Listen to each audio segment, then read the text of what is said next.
Have you ever walked into a room and felt instantly that someone didn't like you for no reason at all? It's not your imagination, and more importantly, it's not your fault. This is what's called the mirror effect, and as an empath or sensitive, it's something you've likely experienced time and time again. Let's break it down together. Hey there, I'm Katie Joy, founder of The Global Butterfly and your guide on the path to soul aligned living. Welcome back to the Soul Alignment Living Blueprint mini-series. This is episode 4 and we're diving into the mirror effect, the surprising reason why people might reject you without cause. Now, this concept resonated deeply in a previous episode called The Mirror Effect of an Empath, which has become my most viewed video so far with over 22,000 views. So thank you.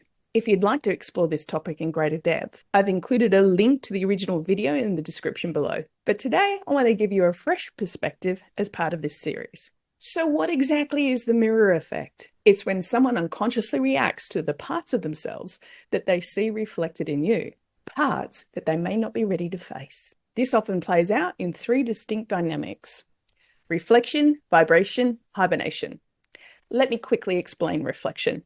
When you're living as your authentic self or growing into your truth, you become a mirror for others. They're seeing in you what they're denying or suppressing in themselves. Maybe it's your light, your courage, or even your emotional clarity. But if they're not ready to confront their own shadows, they might project their discomfort on you. And here's the kicker. It's not about you at all. You're just the mirror.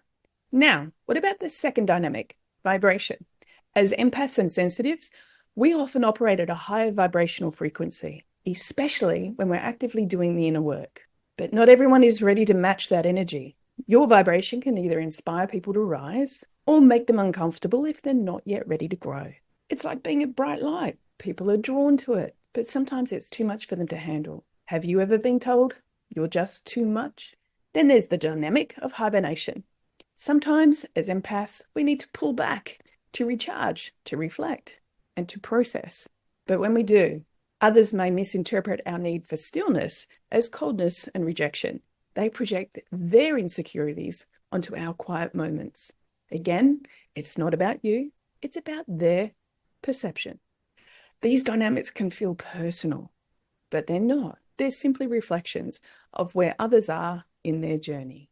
As empaths, our job isn't to shrink ourselves or dim our light to make others feel comfortable. It's to strengthen our self-worth, set boundaries, and continue to walk our soul-aligned path. That's exactly what we dive deeply into in the Awakened Soul program. Building self-worth is essential for living authentically, and it's something that I've seen transform the lives of so many of my clients. So now I want to hear from you. Have you experienced the mirror effect? Maybe it's been subtle, or maybe it's hit you like a freight train. Share your story in the comments below. Let's create a space where we can connect and learn from each other.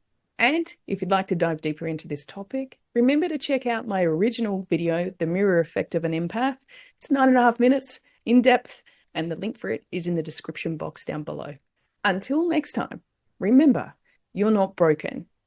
You're a radiant, powerful soul, and the world is brighter because you're in it. From my heart to yours, with love, light, manifesting miracles, magic, and more, Katie Joy.